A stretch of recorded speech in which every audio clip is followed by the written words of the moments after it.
Jeremy, thank you so much for coming down from Wales. Thank you. You have done super well. You're financially free now. Yeah. How does it feel? Really good. Excellent. Yeah.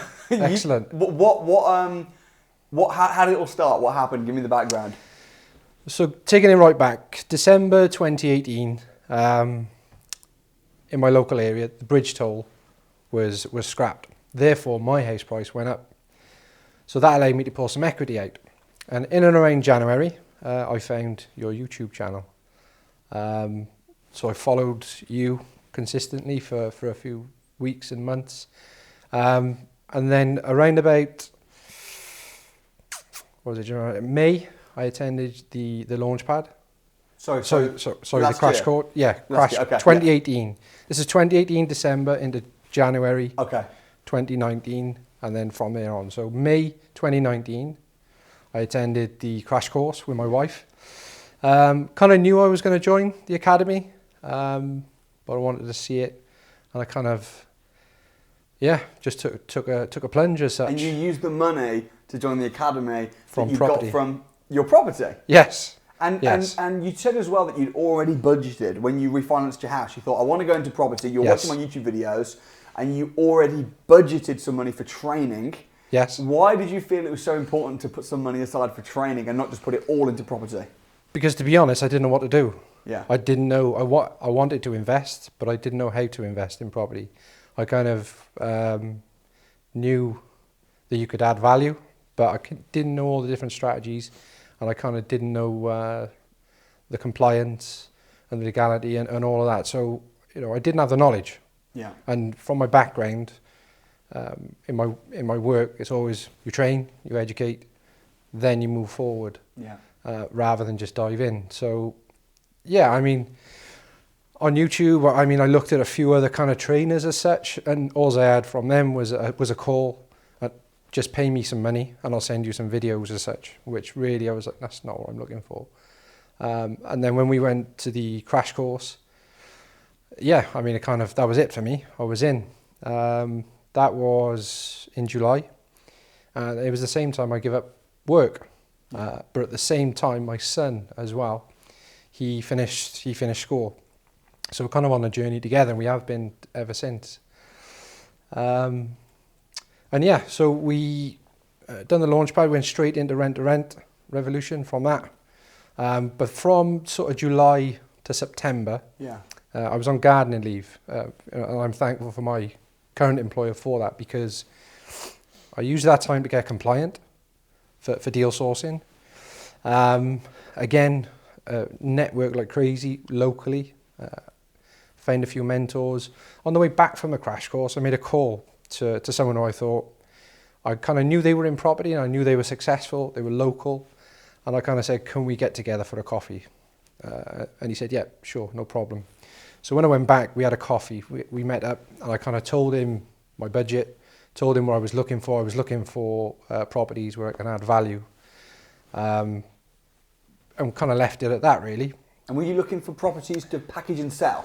Initially to package and sell, yeah. Right, because you wanted some quick cash flow. Yes, initially to package and sell, and I did. I co-sourced a deal with another academy member, but then I quickly found out and realised through bridging, if there's enough enough issues, you can add value. Yeah. And therefore, you get up to enough value, you can pull out all your own money or leave a little bit in the deal. I remember selling you as well on the pull out all your money course, which is part of the academy. Yes. And you told me that you were like, if this works and I can get out the rat race, I'll be forever in your debt. I'll be coming down. I'll be doing a Winners Wednesday video. Absolutely, yeah. And here you are. So on that rent to rent, the Friday before I left, I think it was a Friday, Saturday, the gentleman who I approached after the crash course rang me and said, James, I think I've got a deal for you. It doesn't fit his strategy. He said, it's very tired, it needs work, it's commercial and residential. The only issue is the landlord's in Spain. Who is this guy that passed you this deal? It's a friend, Paul. Okay. Paul, he's just a local investor. Yeah, sure. He's very successful in what he does. You know, and again, I'll be forever indebted to him to give me the deal. So I said to Paul, I said, look, well, I'll go and see the landlord. I'll book a flight to Spain. So we did the rent-to-rent Friday, Saturday, and then the Sunday I flew to Spain. Now the reason for going out there, the reason why he couldn't come back over is because he was a carer for a friend. But with the distance between himself and the property, there was issues with tenants. It was, I mean, he was kind of in the middle of renovating it, but the utilities were a mess. So you went to Spain just to negotiate with him? Yes. And I mean, many people would have done a Zoom call. Well, I wanted to speak to him face to face. Yeah. I didn't know him. I wanted to talk to him. I wanted to kind of be genuine. I was in the position too because I'd just finished work. And I thought by negotiating face to face, we could come to a deal. And I come away with an offer. I made an offer while I was out there that was accepted. Did you get the deal you wanted? Yeah, because I know the area. I know the area. I knew the potential value. I'll just say though, Jamie, that what you just did right there is the kind of thing that separates the successful people and the unsuccessful people. Like many people would say, oh, you know, he's in Spain, can't really get hold of him. But you were like, he's in Spain, I need to see him face to face and I'm going to jump on a flight. Yeah. Because stoppable people would be stopped by that. Yeah. But you're clearly an unstoppable person. Well, I kind of sat, when I come back from that trip, I said to my wife, this is it. This is our deal, no matter what. And initially though, when you went out, I think it was actually, was it not pull all your money out, the BRRR call? Yes, yeah, so it was pull all your money out, BRRR. And yeah, obviously I was kind of like, it was all sinking in. I was like, yes, this deal is perfect because I've obviously I know the area, I know how much the peak value is, and I know the bottom value, and so I knew. You meet him, you knew the deal. Yes. You go out, you fly to Spain, you meet him. Yes. And how did the conversation go? Well, it just so happened because he was from the same area. We knew similar people. There's a bit of an age difference, but kind of he had a problem. He had a problem with selling it. There was a few things that needed fixing, and he had a real bad issue with tenants, to the point where about 2-3 months down the line after we had control of it as such and we renovated, there was still people trying to access with different keys. Right. There was a cannabis factory in the attic. It was a mess. I think he was achieving £105 a week rent at that time. For the whole house? For the whole block. And it was commercial mixed with residential. Yes. 105 a week, and that's it. Yeah. Okay. Yeah. So how much did you negotiate to buy this mixed commercial and residential building for? So the agreed price was 275k. Yeah. Obviously it needed works, but yeah, I kind of knew there was a lot of room to add value. Okay. Now what I want to know is exactly what you did with it, because that deal now is obviously that deal has single-handedly made you financially independent. You've got other deals going on, you've got other renovations going on, but talk me through the figures, and also at what point did you decide or realise that you could finance it yourself? Because initially you were thinking, I'm going to package it and sell it. How did that happen? Yeah, so I was kind of in the packaging kind of flow, and I went to see a local specialist broker, Howard Bowes, and he kind of said to me, he said, James, this is good. This is a good deal. You may want to consider financing this yourself. It's like, well, I'm packaging. So I said, yeah, okay. And we sat down, we went through it. We done the numbers, and yeah, it was well within reach to do. I had a lot of help from my friends and family, to the point where all the materials for the renovation were on an account with a friend. So I didn't pay for that until the end, till the refinance. I just had lots of help because people knew I was 100% in it. Yeah. I wasn't kind of just dipping my toe in the water. I was going for it. Yeah. From that point on, we took control probably around December time. When you say took control? As in, part of the negotiation was with the old landlord that I helped him with the tenants. Right. Just to square things up because it was a mess. The whole property was kind of being abused as such. Did you buy it on an option? It was kind of a delayed completion. Okay. So yeah, I mean, we kind of started renovating December time. I've got some pictures on my Facebook page of the boys, you know, Christmas Eve, we're in there painting a shop. We kind of had to navigate as well, Brexit, because we wanted the valuation and the election, mind. We wanted the valuer to value the property after these results had come through, because we didn't want any air of uncertainty. So the conversations I've had is that if a value goes to a property and there's uncertainty, then they'll kind of keep a bit back. Sure. So we kind of timed it so the valuer went there at the right time, and that kind of got us into the bridge side of it. So you bought it for 275. Yes. How much money did you personally put down into the deal? So all in all, we were 85,000 in, and we pulled out 70,000. Hold on. So you bought it for 275. You put 85 of your own money in. The rest you bridged. Is that correct? Yeah. So it was 275 was the purchase. Yeah. The bridge, I think they give us about 230 of that purchase price. The rest I filled. Right. So 275 got us in. We then renovated. With the bridge though, I rolled the interest up. So I was actually stuck in the bridge during the pandemic, which was kind of a bit scary. Yes. Because obviously interest on bridges is quite high, but they're very, it's a very useful tool to get you what you want.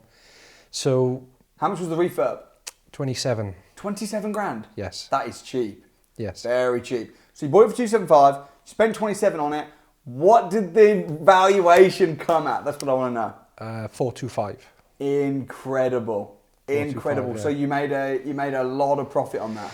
Yeah, the numbers were done originally on 75% loan to value of 375. So we were pulling out about 282.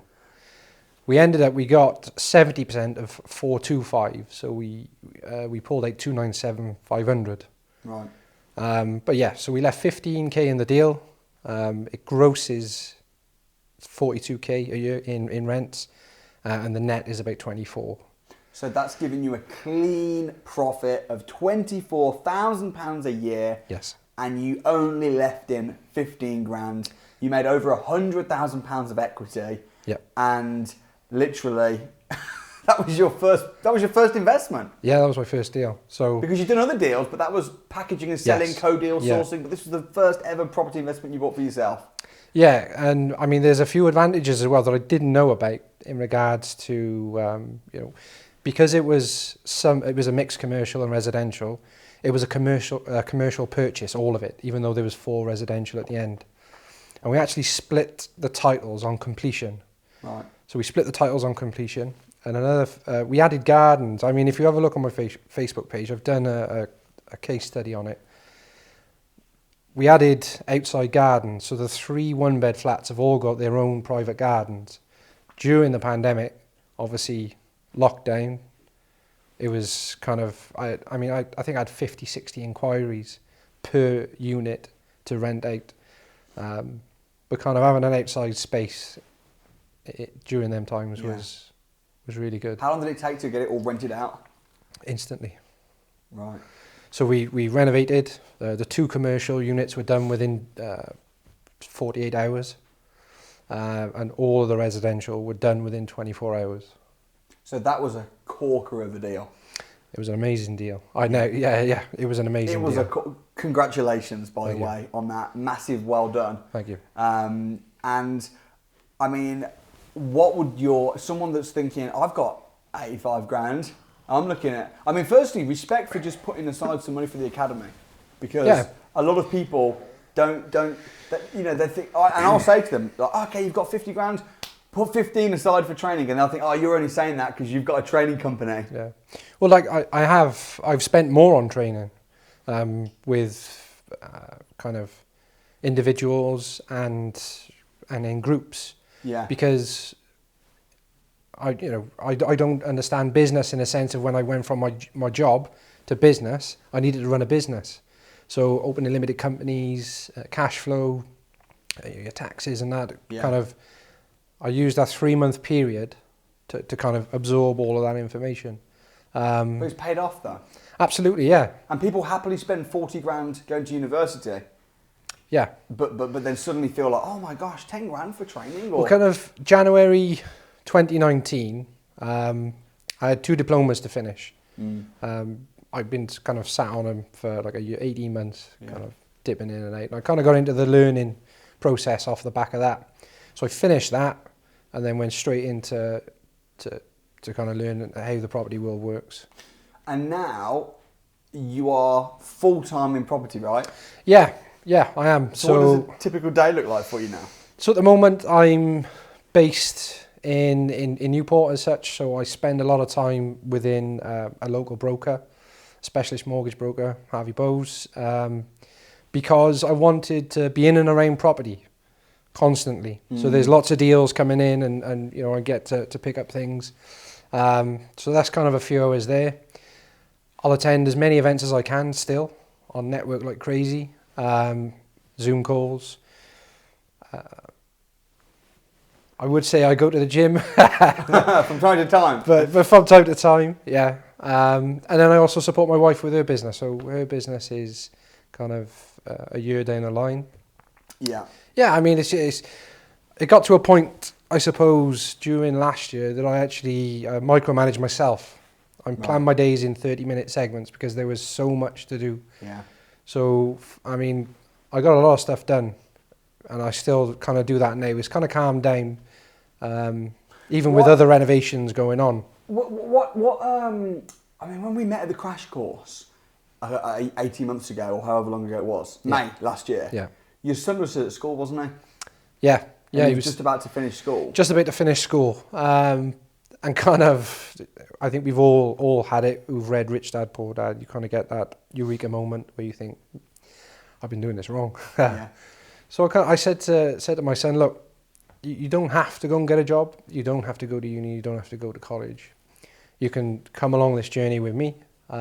We can learn together. You'll obviously get financial reward for it, which he is. He's part of the limited company. And yeah, he said, yeah, okay. I mean, I'm not worried about his ethics. He's a good boy. He's switched on. But I want him to have the freedom to follow his dreams. Yeah. So, yeah, here we are. And I'll do the same with my other son as well. They have the same opportunities. How old is your other son? He's 13. 13. Mad opportunity though. And giving them that platform to learn and that opening that door. I mean, you're not giving any money to them. Like, obviously they're earning their money. Yeah, absolutely. But the opportunity that you're giving them, I mean, is absolutely immense. What's the strongest reason that you're doing all this? Like, what's the thing that makes you get up in the morning? Legacy for my children. Yeah. To build a future for myself and my current family, like within my circle, but then also further out. My mother-in-law, she's retired and she kind of needs some help now, so we're kind of back and forth there daily.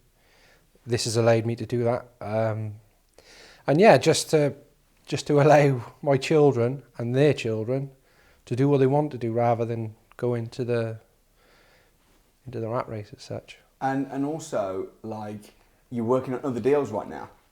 So talk to me a bit about those. So, I mean, the strategy to find a deal, I got no issues in finding deals because I just look for problems. Yeah. And the bigger the problem, the more negotiating you can do, but also the more value you can add.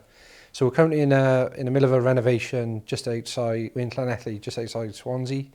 Was a cannabis factory, 2 flats.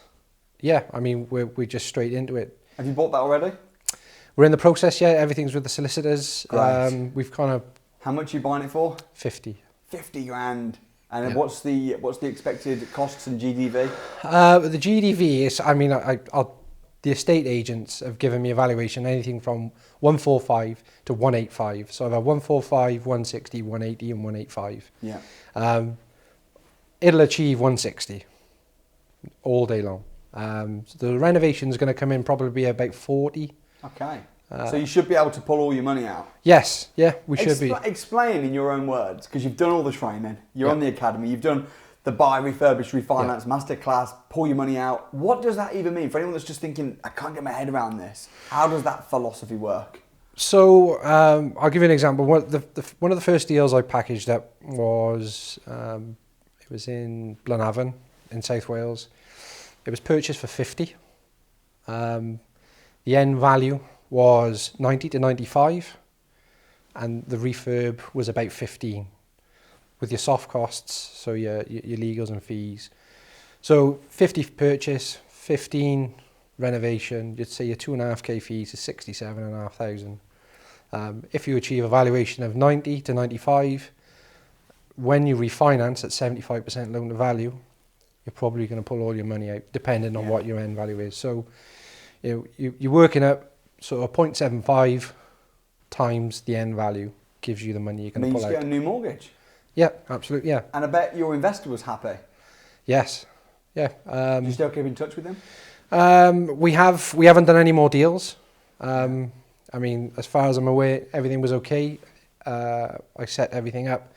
I met him and his company. Yeah, I mean, my services were offered all the way through. So how many deals have you co-deal sourced? Only one. Okay. Packaged and sold any others? No, just the one. Sure. And then you thought, forget this, I'm doing it myself. Yeah. So just one deal packaged, and then I went into this one. How much did you sell that deal for? That co-deal. How much did it sell for? 3. $3,000. Yeah. So, and listen, packaging a deal and passing it on for $3,000 is okay. Yeah, I mean, I remember it was the last viewing of the day. I'd viewed about 10 properties that day. It was the last one, and there was a for sale sign that dropped down on the floor. And I kind of said, "Why is that there?" Or the estate agent said, "Somebody's just pulled out. It was sold, but it's not." So, yeah, I mean, it was kind of lucky, I suppose, that I was there at that time. But you put yourself there. I put myself there. And that's the thing as well. People say it's lucky, and it might be. But when you keep putting yourself in the right place at the right time, with the right knowledge, you're just going to get lucky. Absolutely. It's like Tiger Woods. He says, the more I practice, the luckier I get. Yeah, I mean, don't get me wrong. The fact that I was handed a deal as such, or, I guess I am lucky, but hundreds and hundreds of hours of effort have gone into it. Yeah, and you joined the academy. Yeah. And you opened yourself up and said, I'm looking for deals. You put yourself out there. You started doing videos on Facebook.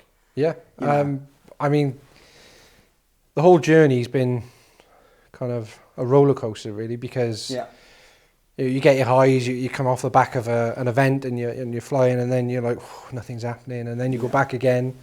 And then, of course, when you're in the middle of a deal, you've got all these issues that are being popped up. Solicitors, planning permission, kind of all these things. You kind of ride in the wave, but ultimately, consistent action over a long period of time, you're going to get there. That's what I teach. I actually say when people say I'm on my property journey, I always say actually it's a process. It is a journey, but it's also a process. And if you follow the steps A, B, C, you will get there. Yeah, absolutely. I mean, I'm not expecting it to be a millionaire within a few years. I'm just on a steady road, building each time slowly. Probably going to do get another 4 units before I move on now to potentially a HMO, which I'm going to use. Use the funds all the way through, continuing to invest. I mean, I'm looking after my own properties at the moment through another management company. I mean, I suppose the challenge will be for me is when I start investing outside of my kind of patch. Mm-hmm. But again, I think I'm lucky in where I am situated. So South Wales at the moment, I see a lot of academy members doing well. There's a lot of people investing in South Wales, as far down as Swansea. So I think I'm in the right area. Yeah, I think so. You're in a great area. Yeah, I'm happy. Like, capital appreciation is good. Yeah. You can achieve some really good rents, and you can still pick up houses for 50k. Yeah. So, there's lots of opportunity. Talk to me about the experience of the training, because I know our training is high energy. Yeah, it is. What's it been like? The process? So when we first attended the crash course, me and my wife, we were kind of skeptical.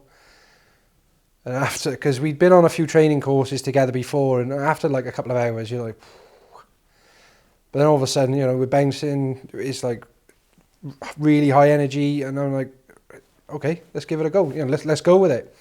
And after the crash course, we kind of said, yep. I said, yep, I'm in. I'm done. And then after each, I've still got some courses left to do because of the delay. Yeah, I mean, all throughout, I mean, the guys in and around support you. So I kind of used Alistair's book as a template to set up the deal sourcing, because I needed compliance. Yeah, I just needed a tick box. Kind of that's what you do. Okay, great. So yeah, I mean, I'm looking forward to the live events. I really am. But yeah, just only started my journey in my We've eyes. only just recently started doing the live events again. Yeah. So we've done everything virtually on the academy. I know who's been your mentor? Is it A business mentor. Yeah. Sue Collins. Sue Collins. Cool. And that's part of the academy. Yes. So we have I'd say monthly business call with Sue. In my group, we got a mastermind group of 5 of us. I spoke to Mo yesterday. He gave me a tinkle because he's set up and running now. So yeah, the support within the groups is great. I mean, you don't have to know everything. You just need to know someone who knows it. You know. I always say that, show me your friends and I'll show you your future, right? And who you surround yourself with is who you'll become. And I think it's really important to be around other people that are doing property, that are doing well. I mean, how important do you think it is to have people around you that are winning? Absolutely, because I mean, something you said is just look for someone who's just in front of you. Yeah. So that's exactly what I did. I went back home. I looked at a local investor. I kind of started networking, and then my day-to-day role was just property, whether that's viewing properties,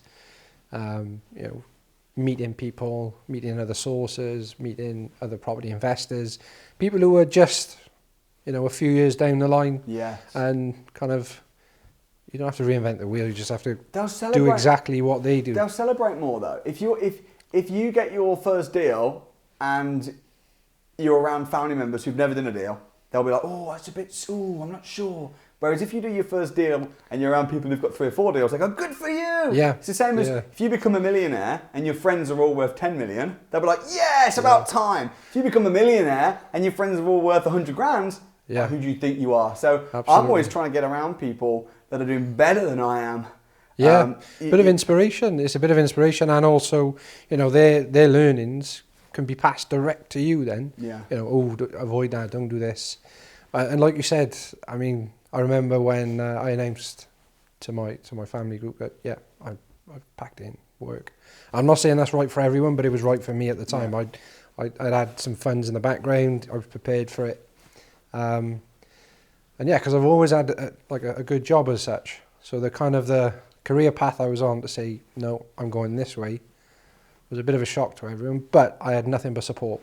That's good. Nothing but support from family and friends. That's really good. And you're the kind of person that really honours people, which I think is great. I do. I mean, whoever's helped me along the journey, I'll be forever grateful for, because. Well, you've driven all the way from Wales today. Yeah. Just to share and say thank you, and I know you said you would. You told me you would, and I appreciate you doing that. Yeah. So what's next then? You've got a few deals in the pipeline. Like, what are you most excited about right now? Bigger the better. Yeah. I'm going to look for more commercial to residential. Yeah. So I believe there's going to be a lot of commercial property coming up soon, whether that's locally or along the M4 corridor. So yeah, I mean, I'm not phased by the numbers as such. You put an equal amount of effort in. If the deal stacks, the deal will stack. Yeah. So yeah, I mean, there's a few benefits of commercial purchases. So 150, I think it's 150k. You don't pay any stamp duty on. So on that deal on the massive savings. Chepstow, on the Chepstow deal in Newport, the Chepstow Road deal in Newport, I paid 2,200 stamp duty. Yeah. Or land tax. So there's some great benefits. There's some great opportunities, and I know there's a lot of doom and gloom at the moment, but there's some fantastic opportunities coming up within the property world. Whenever there's doom and gloom, though, James Conte has observed the masses and do the opposite. And whenever everybody's all worried and scared, and that's when you should really be getting in. Yeah, I mean, but also there's a lot of people that want to get out at the moment. So, like I say, there's landlords that want to get out. Yeah. For whatever reason, and I'm kind of coming into the game. So. Yeah. What would you say to somebody that was wanting to get started but just didn't know where to look for, didn't know how to find deals? What's the first steps? So, I mean, just have a look online. So look on YouTube, like yourself. You give a lot of content for free. But be careful, because you don't just go diving in. Make sure that you understand your strategy. So whether that it's BRR or rent to rent, whatever you want to do, whatever, if it's cash flow, is it long term, but just educate yourself as much as you can, steadily. Just. I agree. You want to get excited. You want to go, and you get all excited about I want to get my first deal. So just for me, managing my own properties and refinancing, because I was deemed as a kind of a non-experienced landlord, the rates were a bit higher. So if I was I would never say no to the deal again, but if I was to do it again, I potentially would get some kind of landlord experience underneath my belt with a small single buy-to-let. Yeah. So then you can get bigger and bigger and bigger. I think that's smart. I think when you say bigger is better, I totally agree with you, because it takes just as much effort on a big deal as it does a small deal. Absolutely. But at the same time, when you're just starting out, you're probably going to mess up on your first deal. So you should probably you're going to make mistakes. Start a bit smaller, and also start with education. I think what you did so well, and the reason you're sat on that chair, is because you said, "I've just refinanced my house, but I'm going to put some of it towards training and educate myself, because this is a business at the end of the day." Absolutely, and like I said to you earlier, I've spent more than what I spent on the academy, and I don't regret spending any of it. You've got private mentors, you've got local people that you've paid, and that's good. Yeah, absolutely. I think I'm impressed. And you know how much I spend on training and education. Continually. Talk to me about your son. Like, what do you think your son thinks of you and working with you? Well, he's got a lot of freedom at the moment. Yeah. But for me, I just want him to have the time to follow his dreams. So to get him into good habits. So he goes to the gym every day. Mm-hmm. He does a bit of revision every day. He helps out with both businesses every day. I haven't thrown him in at the deep end. I just think that I check in with him every day. I say, "You sure? Are you okay? You can go and get a job." I could get him a job tomorrow, paying £300, £400, £500 a week. But that's not what I want for him. And as long as he's on board with that and he understands. So you ask the questions as we're going through the deals, and he's like, "Well, how does that work out?" And then we go through it together. Yeah. And he gets a lot of, for me, it's freedom, for him, for time.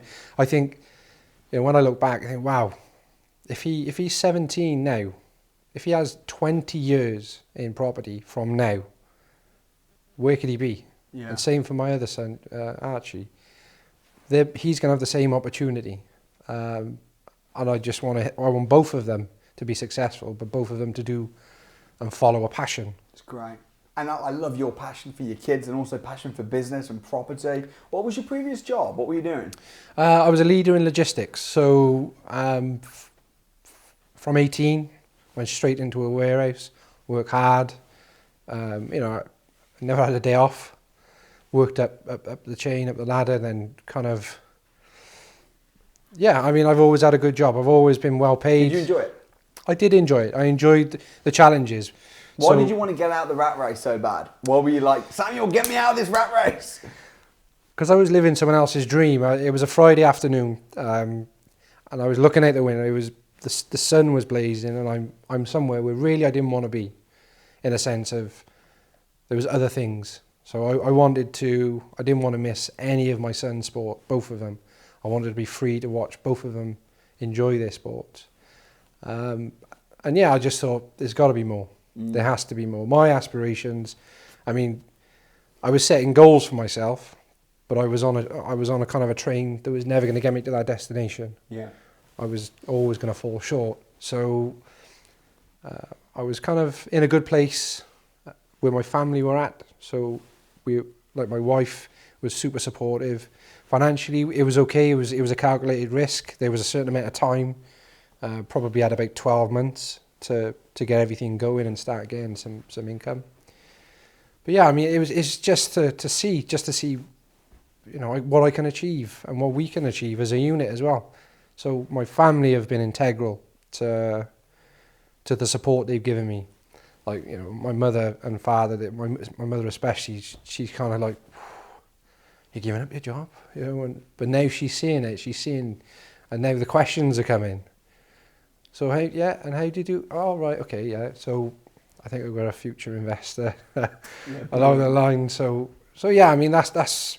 I wanted to support my mother-in-law. My mother-in-law's not, like I said, not very well. She kind of needs our assistance. So between me and my son, that's what we do daily. It's just the freedom, just the freedom to enjoy life.